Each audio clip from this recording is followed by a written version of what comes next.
Oke teman-teman, ternyata tekukur liarnya tak melawan ya, turun sebentar naik lagi, turun lagi, 2 kali turun. Pertama turun 2 ekor teman-teman.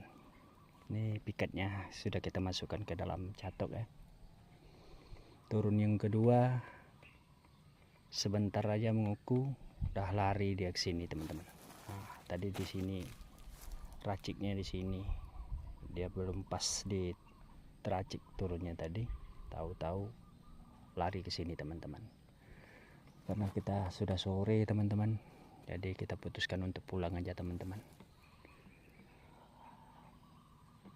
Lain waktu kita cek lagi di sini. Tadi ternyata ada 3 ekor. Jadi saling berkejaran sama temannya. Jadi pikat kita tak dihampirinya, hampir sebentar dia terbang lagi teman-teman. Oke teman-teman, cukup sampai di sini dulu. Salam tekukur Kepri.